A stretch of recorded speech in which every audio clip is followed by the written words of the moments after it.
Chef Guy, or also known as Chef Richie. Today, we are going to be making a Taste Bud exclusive seasoning recipe, part of the Taste Buds collection, which I subscribe to and go live on my unboxing every month on my VIP group, The Dish, Chef Richie Provo on Facebook. If you're there, let me know. If you're not, the link to join will be in the comments below. So we are going to be using an exclusive seasoning that just came. Pepper Chef's new coffee rub.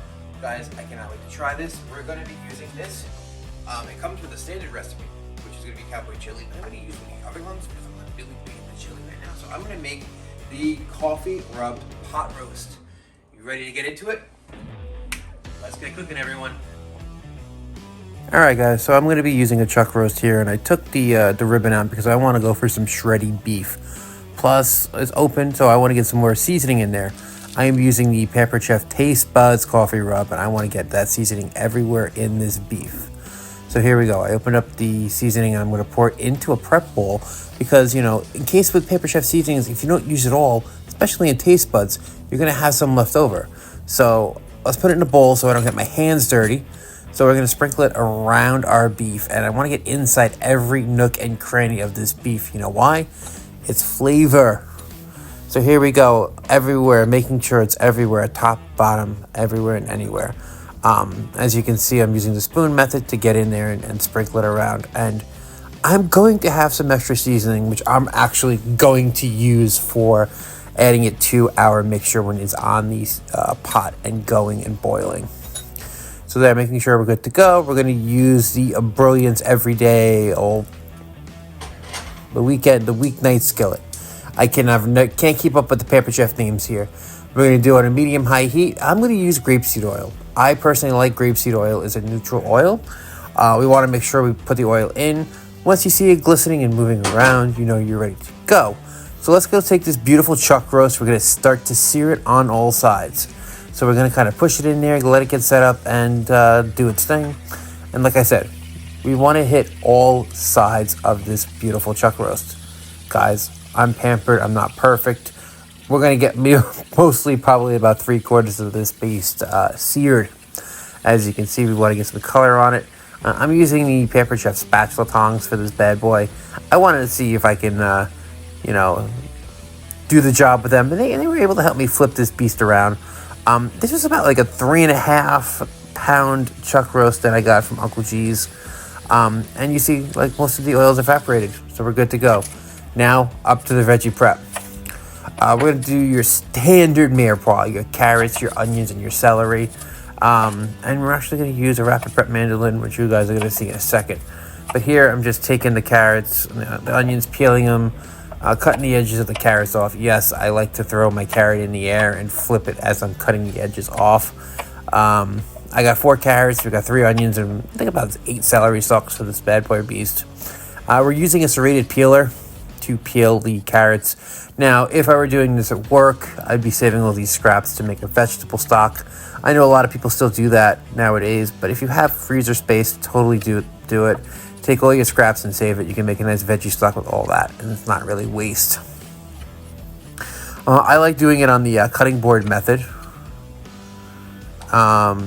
because it's just easier. You don't, drop your carrot.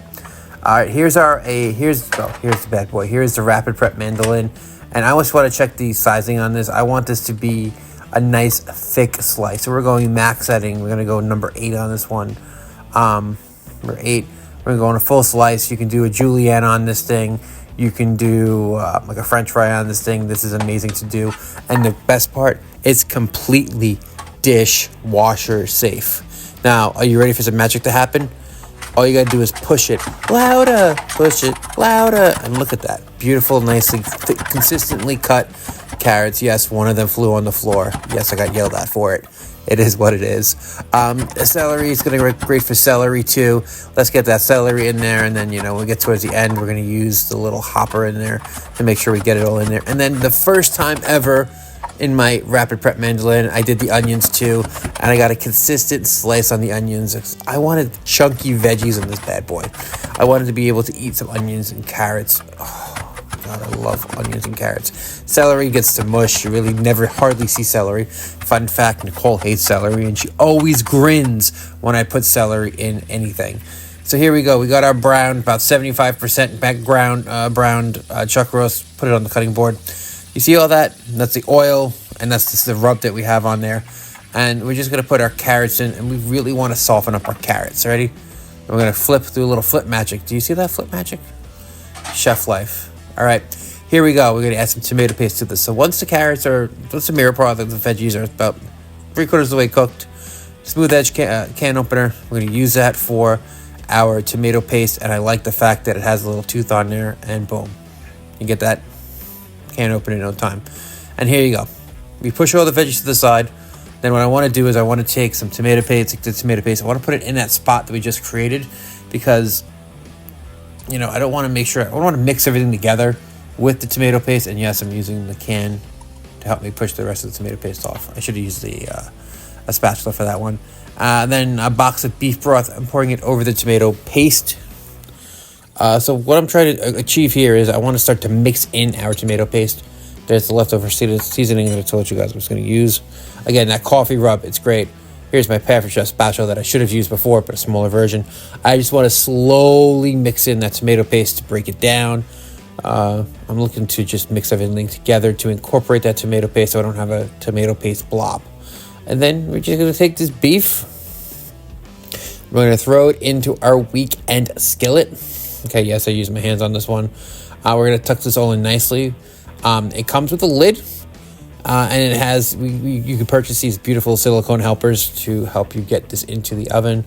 I did 375 degrees. Actually, it only took me about an hour and 45 minutes to cook. We want to get this in there, put the lid on it, say goodbye, and here's your finished product. We did some egg noodles, and there's our gravy. Here's our recipe, because you guys got to make this, and cheers.